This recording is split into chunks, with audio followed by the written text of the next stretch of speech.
Alternative technologies need to be compared to the preferred technology, but there's no standard of performance. So there's no baseline, there's no target against which the regional board is going to measure the performance of alternative technologies, and we think that's abundantly clear why that's needed, and it's critical that the regional boards have direction on both these points. With respect to the brine mixing zone, the definition of brine mixing zone in the OPA states that the brine mixing zone shall not exceed 100 meters unless otherwise authorized under the OPA. Unfortunately, there is no such authorization in the OPA. We think this is an oversight. We certainly want to be able to come forward and propose a solution that would include a combination of things, including potentially a larger than 100-meter brine mixing zone, and so we hope that this will be addressed by your staff in the follow-up revisions of the plan. On the data collection, the OPA includes extensive data collection requirements, 36 months for benthic monitoring, 36 months for entrainment monitoring. These collection requirements are inconsistent with some recommendations that the board and staff have received from the expert review panel. They're problematic from a compliance standpoint. We are 18 months away from discharge, and we require 36 months data to get to discharge under certain forms of compliance, and similarly, we don't have adequate time to go out and collect 36 months of entrainment data. We think historic data that was collected at great expense years back that meets the guidelines established by the review committee should be applicable and then augmented as necessary to fill in any data gaps, but standard procedures are usually a 12-month entrainment study. So recognized protocols should be followed. With respect to the screens, Bob touched upon this. We're just a little bit concerned that there is no full-scale operating experience for the screen size that's recommended by the staff. It's a preliminary recommendation. We recognize that. We get the goal to minimize the slot size to prevent entrainment, and we support that. We just want to make sure that these full-scale plants that are critical water supply facilities aren't being subjected to R&D processes that put their reliability at risk, and that if we're going to mandate technology, that it's going to work, and we're all comfortable that's the case. With respect to mitigation, the Carlsbad... But what are you recommending on screen size? I don't have a good answer for you. I just don't see any full-scale operating experience for anywhere in the range that's proposed between 0.5 and 1.0 millimeters, and so we think it's something that needs a lot more research and a lot more discussion before a decision is made on that point. Our operator has 3 large-scale plants in Israel, and they've told us that clearly we're going to have serious problems with the smaller range of those screens. They don't have any experience with the upper end, the 1.0, and I'm not aware of any desalination facilities in the world that are operating at that level of removal. Oh, okay. And the concern is when you get that rare but critical red tide event, we design our facilities to operate through red tide facilities to provide robust pre-treatment and so on to be able to keep operating right through that event because the water cannot be interrupted. But if the screen's blinded, you've just eliminated all that reliability in the plant that you've designed for that very purpose. What are they operating at, the facilities that you referenced? 5 micron is the standard slot size that's being used in Israel, and that's an order of magnitude larger than the smallest slot size contemplated here. That's 5 millimeters. 5 millimeters? Yes, 5 Okay. millimeters.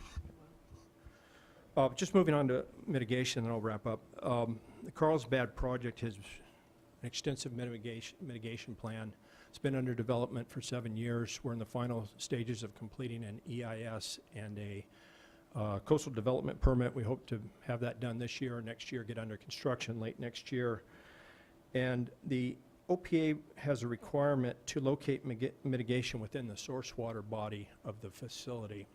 This requirement, again, I think it's an oversight, but it would require us to abandon our mitigation efforts, relocate, start over, and we've already been down this path. We spent many months working with Tom Luster from the Coastal Commission and Fish and Game and others to try and find a suitable mitigation site within the watershed of the Carlsbad project. It simply doesn't exist. So we think this is an area that needs a little more thought as well. And with that, I just want to once again thank everybody for the tremendous effort on this OPA. I think we have a great work product, and staff's to be commended on an excellent job. And thank you for your time this morning. Thank you. Next, we have Rich Nagel, and there's a presentation. You guys got here early.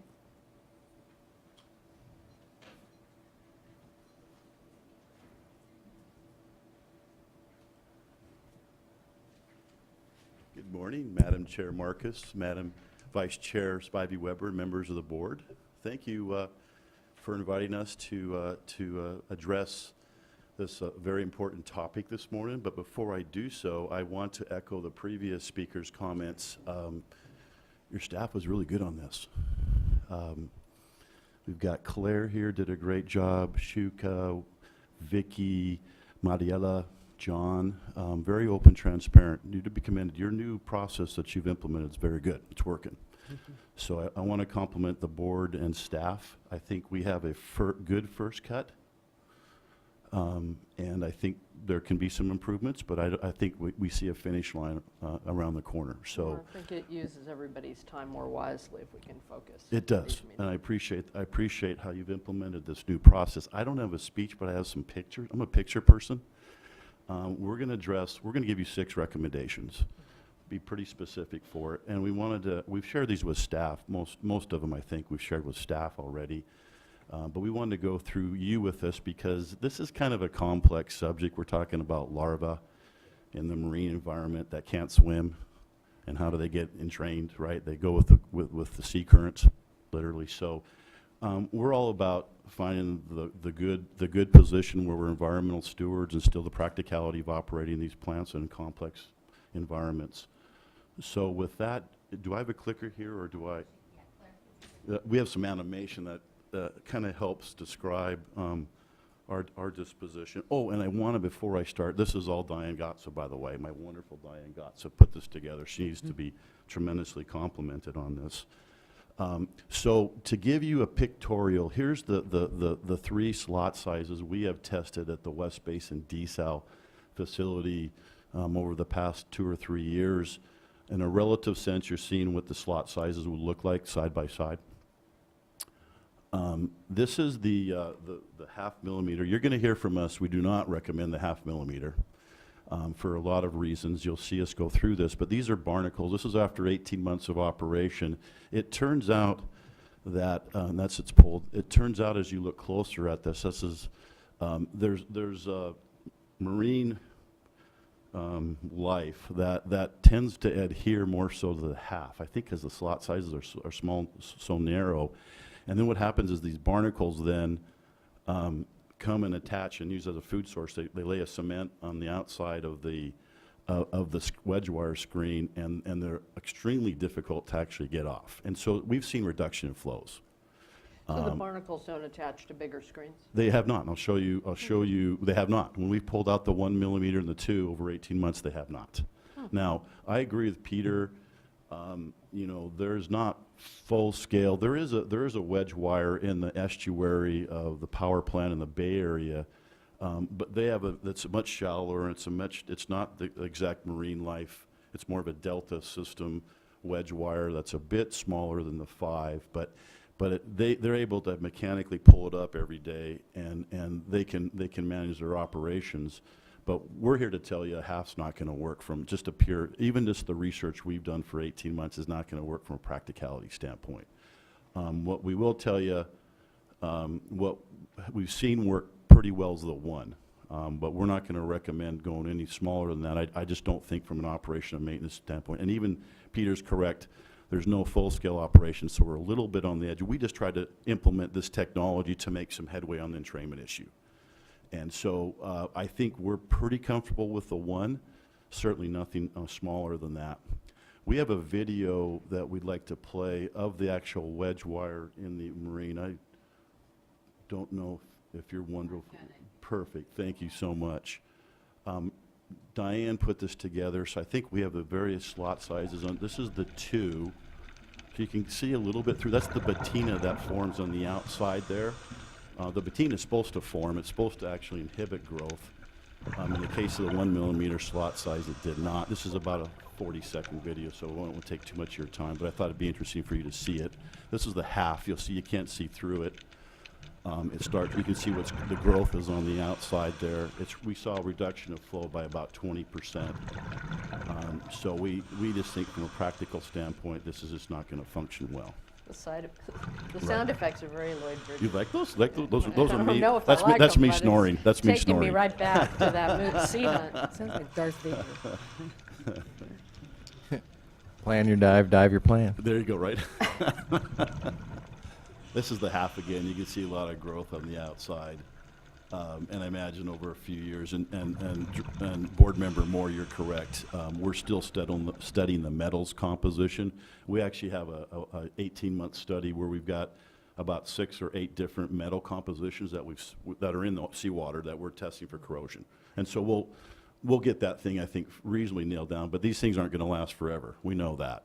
So, but you also want to know context. If you were to go with a 1 millimeter, how many of these and what would be the size? So here's the mechanical engineering side of it. So if you had a 0.5 millimeter, and we're not recommending, you would need at least 4 operational. We'd always have a 1 standby at a minimum. These would be in a manifold situation. So it'd be 24 feet long, so about end to end here, I'm guessing that's about 24 feet, 8 feet, about 2 feet higher than me in diameter. So nagel like this, that long. You need 4 of those and a 5th for a standby. For 1 millimeter, you would need 6 foot, about my height, about 2/3 of the distance from this panel to that panel. You need 5 of those, and then you can see the 2 you need a little bit less. So this is just all pure hydraulic calculations. And again, these are, just so you remind you, these are all designed at less than 1/2 foot per second intake velocity. They actually are 0.33, which is a less velocity than the natural ocean currents. So the larvae actually go with the ocean currents more than anything, frankly.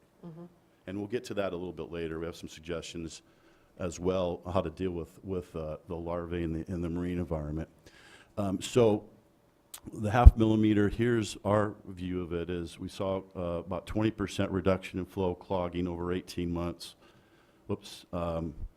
And so if there's one that we saw work that was the smallest size, it was, oops, I probably did something wrong there, didn't I? It's thank you so much, it's the one, we didn't see reduction in flows.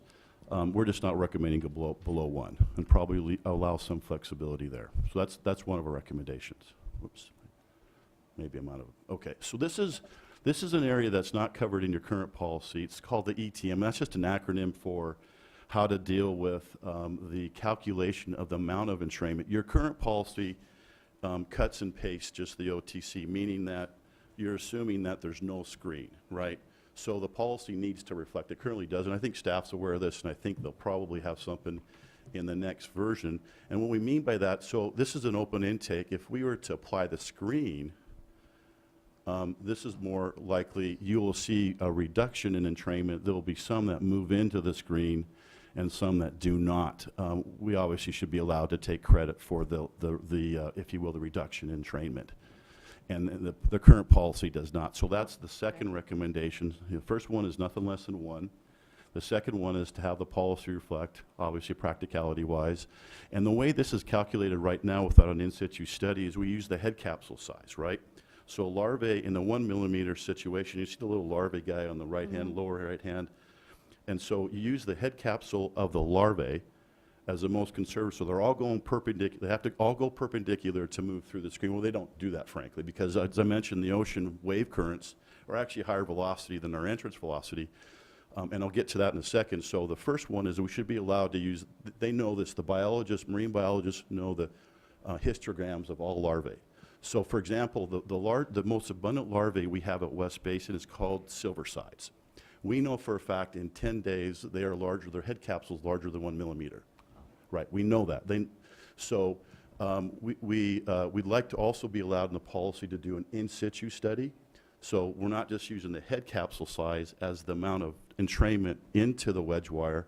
We actually go out and do an in-situ study, that's scientific study, that looks at the environment in terms of how much percent other than just head capsule going straight in is reduced in entrainment. So we're going to recommend that. This is what it'd look like. So some will not because they're not going perpendicular in. Again, the ocean currents are actually trying to drive them a little bit closer to the wedge wire. Some will make it through because the ones that are smaller, the silver side's less than 10 days old, if they go straight through head capsule, will go through that wedge wire, but not all of them. So we're asking for your consideration of that. And that's not currently in the policy, but I think there's an opportunity to put it in there. So those are the summary of those recommendations, and I'll summarize these at the very end. We have 6 for you. All right, you should probably go a little faster. Okay. Because you asked for 10 minutes, but your pacing is, Oh, my the goodness. 5 has been over and I've been watching the clock. So- Okay, so the other part we would like to suggest to you is how to calculate basically the restoration, the impacted habitat. The way that it's calculated today is it doesn't include, so for example, let me get to this next slide. So this is a pictorial of the Santa Monica Bay. The red dots where actually the Redondo Beach Demonstration Center is. In the event of, when we get done with our calculation of the amount of entrainment and the area of production foregone, the traditional way is you look at the habitat that actually supplies the larvae that you've entrained. And then you'll be required to mitigate for some percent acreage. What the policy, so we'd look at all the habitat that's available and take that percent. What we'd like consideration of is actually, as I mentioned to you, a larvae doesn't swim. It just moves in the water column. And so we would like to suggest use CODAR systems. CODAR they're up and down the coast. They sit on plateaus. They actually monitor scientifically wave patterns along the coast and allow an agency to use that to propose a time of travel. For example, if a silver side takes 10 days to become 1 millimeter, the habitat beyond that 10 days travel time to that intake shouldn't even be, frankly, they can't end up there.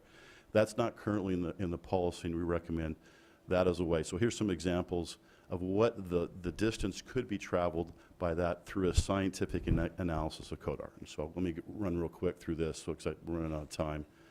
And then the last recommendation we have is, it's not in the policy, but I think it easily can be, is 1 acre of habitat restoration is not equivalent to another acre of habitat if the habitat's different. So a sandy bottom versus a rocky reef, they have a different productivity level, and that should be contemplated in stuff. So the 6 recommendations, nothing less than 1 millimeter, allow credit for the reduction of entrainment because of the attachment of a screen. 3, allow in situ testing for further credit reduction of entrainment. Project proponent be allowed to use CODAR as a scientific means of determining impacted habitat for restoration. Provide a sample calculation of the ETM APF in the policy itself, and allow credit or allow for the counting of different productivity levels by habitat in the area of foregone protection. Thank you very much for this time. Thank you. We'll look forward to the detailed comments as well. All right. Now I have some clipped together. Is that because you're going to come up together, Ron? Is that the thing? We can do it any way you would like. All right. I'd Or be just happy to introduce our next speakers if you would like that. however you want to do it. I have your card from CalDSal, Richard Bell from MODOC, and Warren Warren Tights. Tights from MWD. And we're going to go Warren second and Richard third. All right. And Well, I'll how, just- Richard third? Okay. Richard Bell will be third. Shakespearean kind of thing? Actually, we'll get back to Lionhearted, I Rumble believe. and the Bailey in a minute. Okay. Thank you, Chair, members of the board. I'm Ron Davis. I'm the Executive Director for CalDSal. CalDSal is a nonprofit corporation that advances desalination and salt management issues. We're all about salt. I too wanted to join the previous speakers in commending the board and the staff for their open and transparent process for this very complex, difficult project.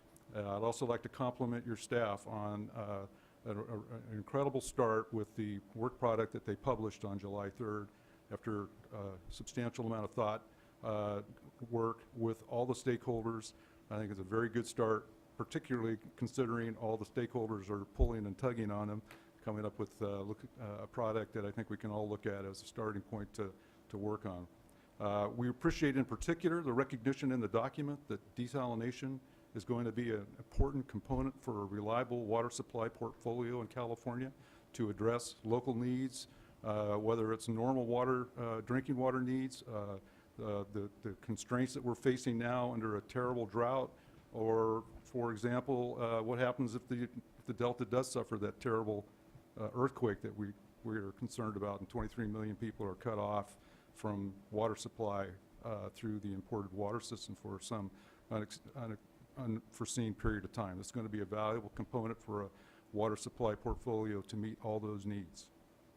So we wanted to thank you for your efforts here, express our appreciation for your support for desalination as an important component of a water supply portfolio. If I may, I would like to talk about one other issue before I turn it over to Warren. The idea of your two options for mitigation, we strongly support that idea. We think allowing for a project proponent to choose between two good options is a great idea. We appreciate the inclusion of that, but I'd like to be the first to step up and say that we would strongly support an effort to build a mitigation fee in addition to allowing a project proponent to design their own mitigation project if that was their choice. But we would be more than happy to sit down with your folks, OPC staff, Coastal Commission staff, anybody else, Fish and Wildlife staff, Resources Legacy Foundation, anybody who thought it would be a valuable idea to put together the construction of the mechanics to allow OPC or somebody to accept funds and then figure out how to fund it or expend those funds in order to accomplish the mitigation for that project. We're all in to try to help establish the mechanics for that.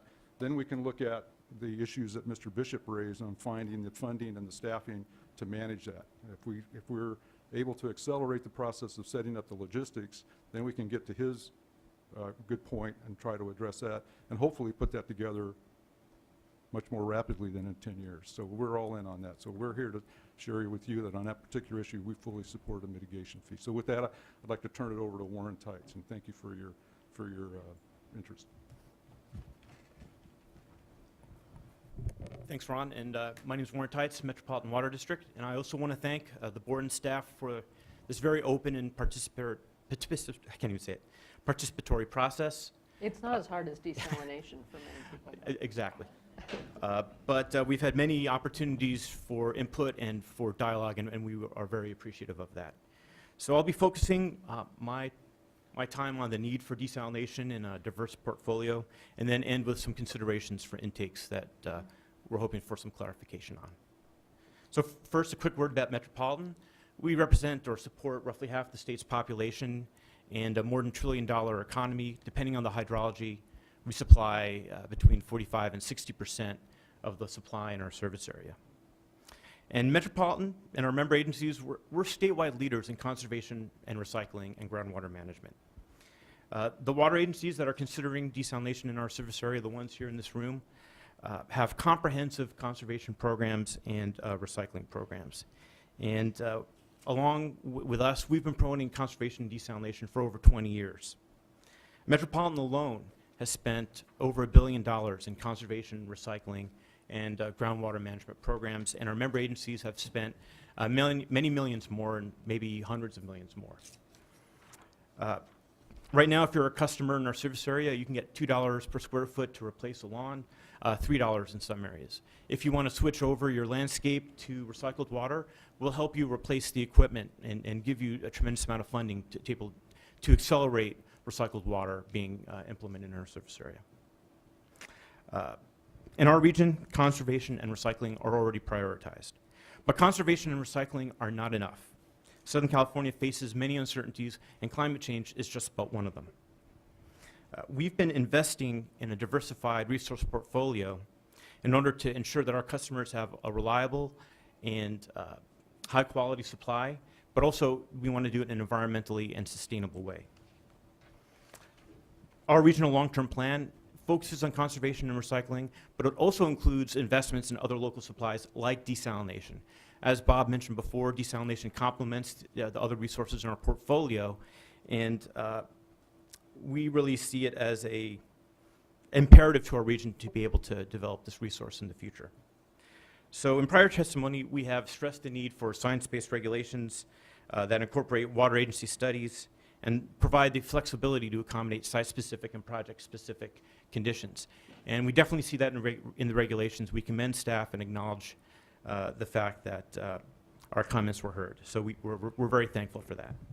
But I do want to switch gears now and go over some of the questions that we have on some of the intake proposals. So, and I'll work off of the later handout that was posted more recently.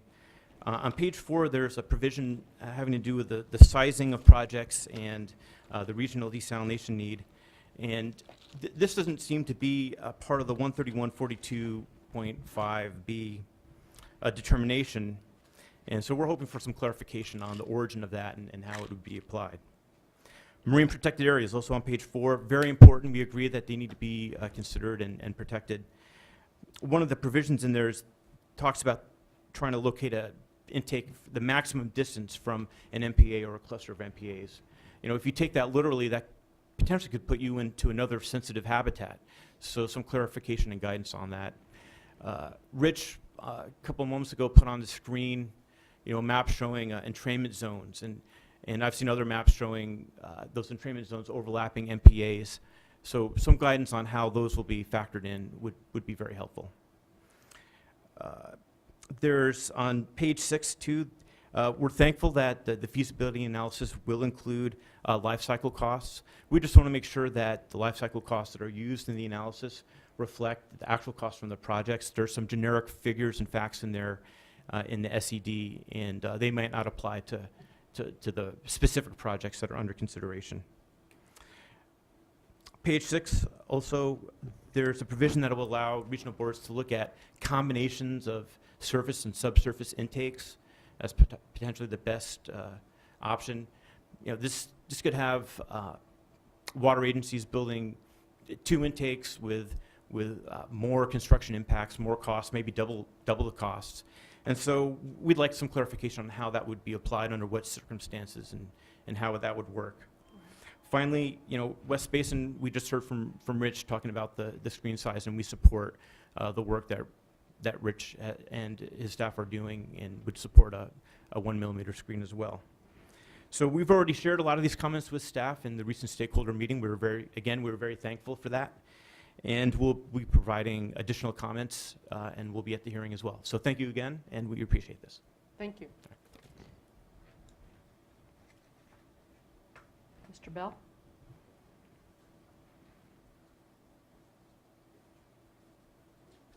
And next is a whole suite of folks that Joe Geaver is the front of. So Joe, think about whether you want to take our 10-minute break before or after. I will give you that choice. Well, okay, thank you very much for the opportunity to be here today. My name is Richard Bell. I'm a manager of water resources and facility planning for the Municipal Water District of Orange County, and over the last 10 years I've been the project manager and lead engineer on the investigation of a subsurface slant well intake system down at Dana Point. And we're still continuing doing some fine-tuning and modeling things, but it looks feasible. And South Coast Water District and Laguna Beach are starting to pursue a project at this point. Some of our other participants, we had 5 agencies involved for 10 years, are looking to go forward, but the question is when they're going to participate. It might be a phased project. We thank you very much for your efforts in developing these amendments to the ocean plan. 40-some odd pages is a lot of work, and we really compliment your staff for a job well done, and great job. However, there's always places for improvements, and we have a few comments where we think these regulations can be improved. And those are areas where there are some language where I think things get misconstrued, and so we need to sort of focus on some of the nuances where I think are important. Today I've been asked to talk about brine disposal, not subsurface intakes, and because there are some nuances there which are like they're problematical, and they're easily to fix. I think it just was the construction that perhaps there was some rush to get some things out, who knows. But The first point is on commingling of brine with wastewater. While the intent of the state board staff has been, has acknowledged and perhaps encourages the use of wastewater for water recycling, as written, the language could be interpreted to actually prohibit this preferred approach of commingling. And that's because the language that talks about minimizing mortality of marine life to commingle with brine with wastewater has at the end of that sentence, unless the wastewater is of suitable quality and quantity to support domestic irrigation uses. It sort of says, well, you do this, but unless this water can be used, and all wastewater can be used, you can't do it. So we don't think you meant that. And I think the way to handle that phrase would be to maybe delete that and change it to nothing in this section shall prohibit the future recycling of wastewater, something along those lines. But we know your intent, and we all want to do what's best and the right thing to do. And every site's a little different in terms of the project and economics and things like that. The second point is on the definition of the brine mixing zone in the definition section. And I think it should be consistent with the mitigation requirements in the amendment.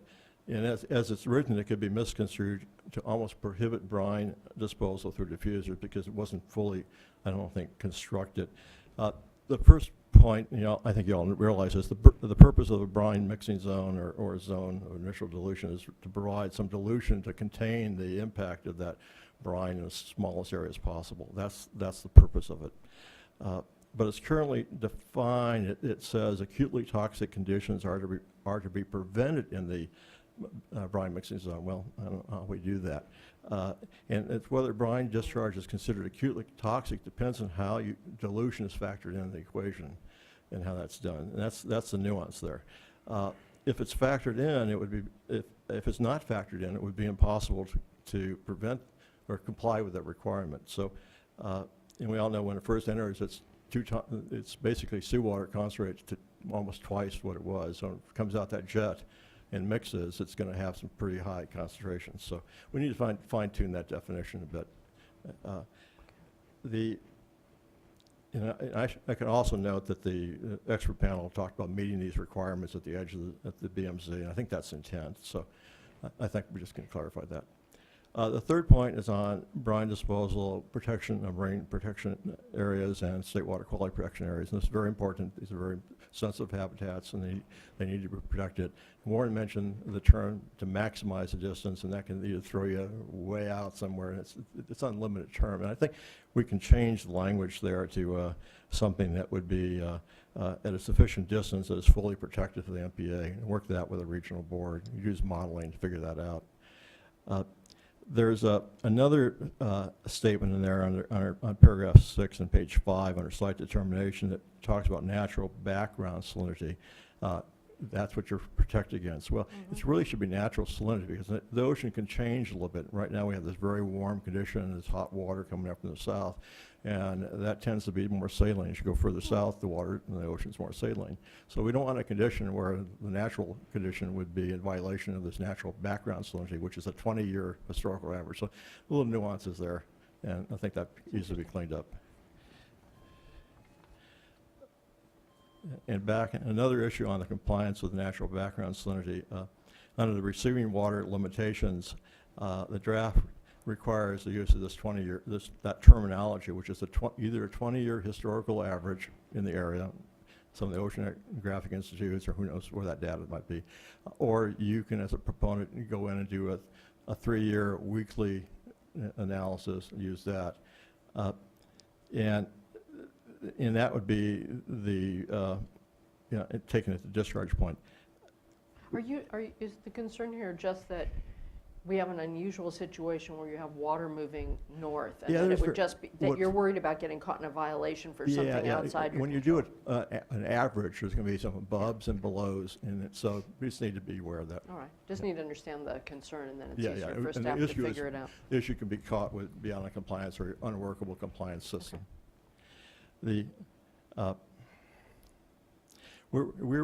Our thought is to think about looking at a reference salinity in your area. And I don't think weekly is, I think it's too much. I think monthly sampling for salinity is fine. And then do something like a 12-month moving mean, because sometimes you might have some errors or something, and that should be more than sufficient to give you the variations. It doesn't change that fast. And the last point is sort of a nuance on the alternate method for determining the salinity in a receiving environment. And it should really use, I think, use for that each site, look at the most sensitive species in that location that are in the impacted area, and that's what you should, and use the organisms which have all the protocols through EPA and everything else, which are applicable to that location. And that way you're really protecting the area. There's no need to use, if you're in a sandy area and there's no rocky habitat anywhere nearby, no sense to use a rocky habitat species yet. So it's another little nuance. When the extra panel looked at everything, they had to look at everything. That was because you have all these different habitats. But when you go by each site, you have to look at the differences. Anyway, that's it. Any questions? I do, but go ahead. Yeah, I have a question. You glossed over the fact, that you all are considering subsurface. So how are you dealing with the new technology that is being talked about? Oh, the Spanish neodymium, where they go have a horizontal directional drilling. We actually spent quite a bit of time before we selected the dual rotary slant well in that location. We looked at horizontal directional drilling methods. We looked at the Spanish system. Unfortunately, we couldn't get much data from the Spanish, except one place where they had done this was in Dolomite Formation, which is a hard, rocky, fractured zone and different animal. And we had heard they had some issues with some clogging and reduction in performance. But in our area, and where our investigation is off of San Juan Creek and Dana Point, that area has lots of conglomerates. There's lots of cobbles in the whole bed. And we met for 2 days with Charrington Corporation up here in Sacramento. They're the leaders in horizontal directional drilling. They invented the idea, and they keep on improving it. They basically admitted that you have cobbles. They can't use that technology. It's a real problem. So we said, well, we're not sure we want to go out there and do something that will not work. And so we backed away from that. In that location, we also have, every site's different, we found there's a 4-foot clay, pretty plastic clay over the whole coastal area, and it goes offshore. And it probably corresponds with the rapid rise of sea level back when the world warmed up after the last glacial maximum. About 15,000 years ago, sea level just went like this, and about 7,500 years ago, it slowed down. And during that rapid ascent, there was not much time for wetlands, coastal wetlands to develop, but after that they did.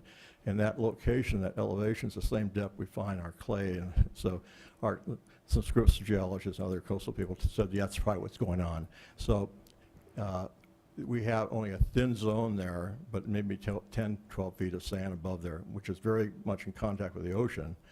So that's a tight zone to drill into with larger pipes. So we said, and we had cobbles, we backed away from it. So we're then looking at what might be another best technology, and that's how we got the slant wells. So we did the test, drilled the well back in 2006, and we pumped it for 2 years, almost 2 years, and did a lot of sampling.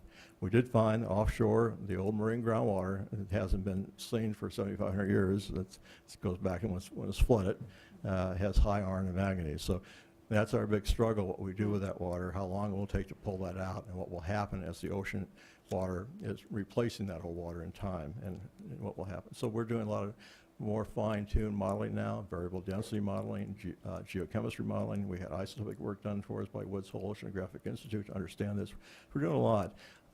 We also find in this location that with the slant well system configured properly along the mouth of the creek, that we will provide seawater intrusion control benefits. It doesn't cause seawater intrusion, it actually provides a big trough. And Orange County Water District, when they first built their seawater intrusion system, had an extraction trough on the ocean side and an injection barrier. That was the gold standard for seawater intrusion control way back.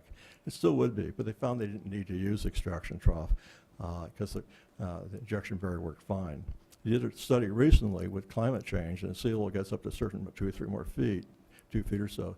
They will be at a point they can't inject anymore because they'll waterlog and have all kinds of issues in the coastal areas. So they will have to transition in the future into some type of extraction trough system. So in this area, we've done extensive modeling of the basin, calibrated that, the whole watershed, and found that in a repeat of very long dry periods, we will see seawater intrusion in lower sections of the basin. So this will provide some protection. So there's multiple benefits. The issue with sensitivity to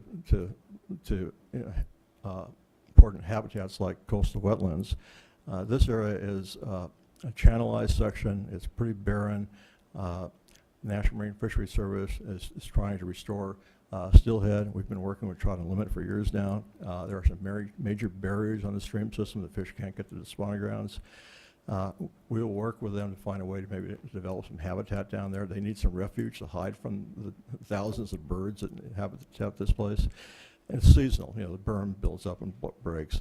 And we've monitored the water levels there. We have a stream bed alteration agreement with Fish and Game because that was their concern. And we found we had no impact on, mostly recharge from the ocean or from the stream flows that come in there. So that's something we're very cognizant of, and so you have to be very careful how you do all these things. Anyway, that's the long, short connected. story. We have a lot of information on our website, by the way. Thanks. Okay. Other questions? Just a question for staff on one of the points. How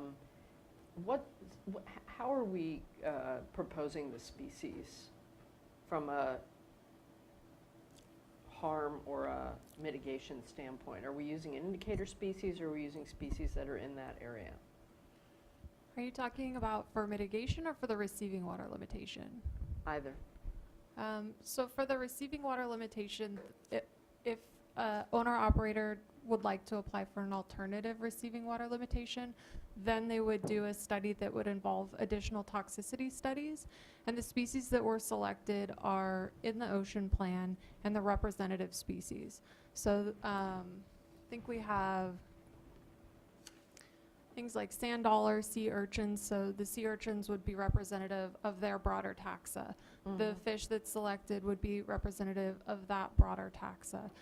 Because developmentally, many of these species are very similar, and so that's where, for brine, that's where you typically see the most effects. So that's why those species were selected. For mitigation, it's going to depend on where the impacts are happening. Staff are proposing in-kind mitigation, so if you have impacts to a rocky reef, you would mitigate to a rocky reef, but the expert panel talked about impacts to soft bottom habitats and how it's not really beneficial to restore a soft bottom habitat, and many people don't do that.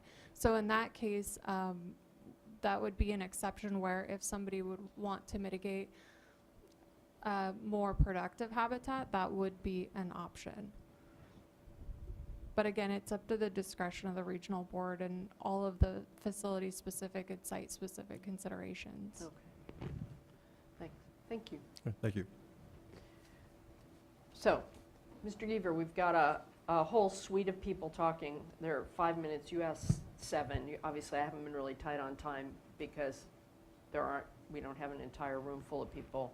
What's your preference? Sometimes people want to take a bio break. Sometimes they don't. Okay, so we'll take it's usually prudent to do that. Let's just come back at 11:05. Thank you.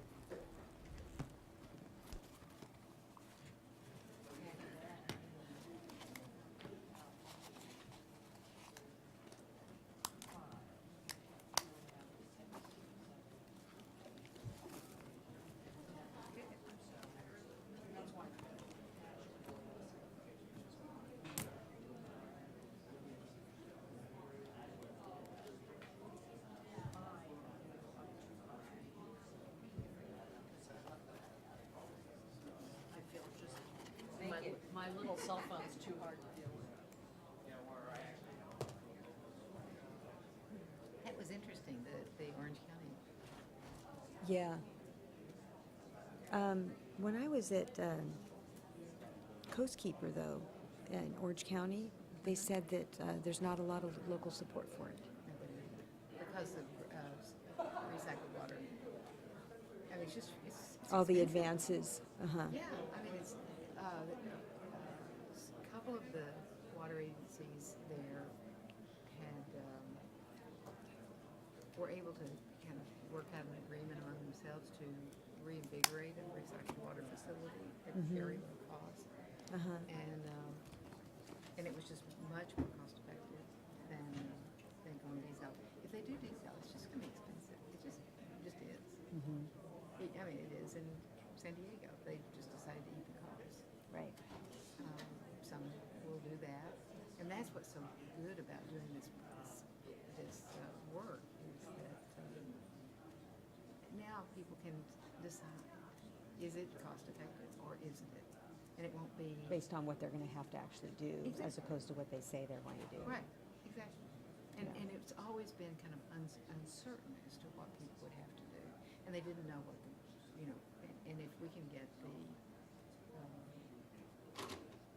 Coastal Commission to, and state lands, to, kind of endorse this as the policy for the state of California on diesel, then, that's good. I mean, then there really is a level playing field for everybody. Right, right. What is,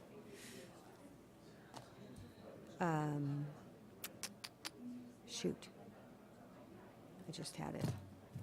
EFT. That whole head size going through, Oh, doing right. I don't know what that, I want to make sure I got it here. I actually asked for, No, you're not telling me. Well, the little, because that makes sense. The ETM. ETM. ETM, Right. entrainment something?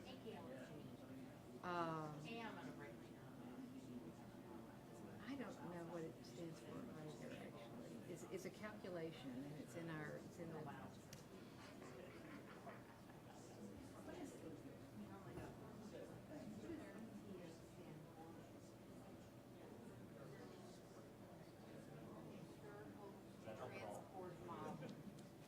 For what's getting transported into the intake. Okay, got it, yeah. What did I do with my pencil? Because I totally agree with that. I mean, it's based on an open pipe, and no one's going to have an open pipe. So there needs to be some model. Let's see, empirical transport. So the agenda item itself, so we still need to get something up. So the agenda item. Model. Calculation for the reduction and retraining. Let's see. So reduction in entrainment based upon sort of an in situ. Yeah. Okay. I need to go grab something to eat. Yeah, whatever it is that. I brought my lunch, so I'm gonna hold on. So, and he said it just has to be reported.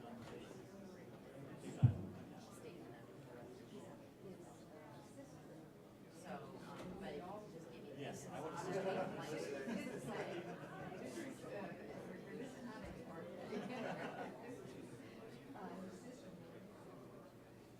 Who was it? Oh. No, I don't think so.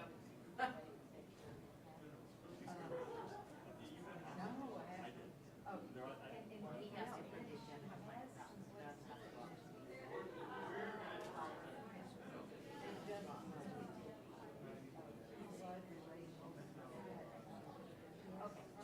Just the agenda and. Obviously, you.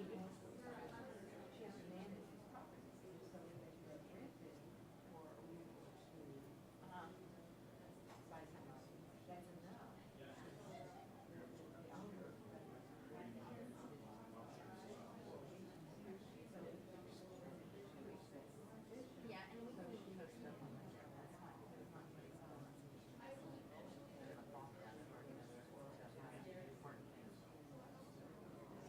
Yeah, exactly. And that's fine. And he, like I said, it's just, what actually. So, okay? All right. Thanks, Gail. Bye-bye. Well, I was about to take advantage of something like that. My brother had Sausalito on the house, so my friend did.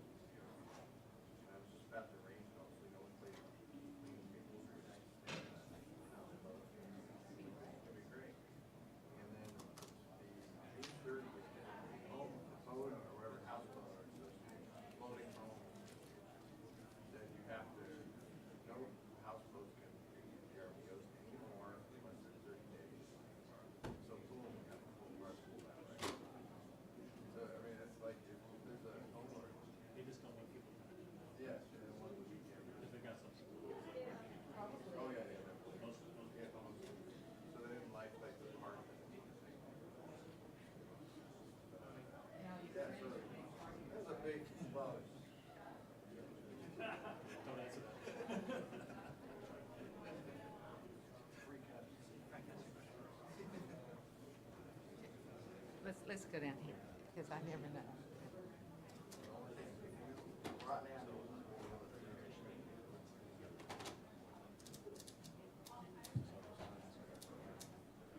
Bill? Not you, Phil. Bill Prater. Bill?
I'm here.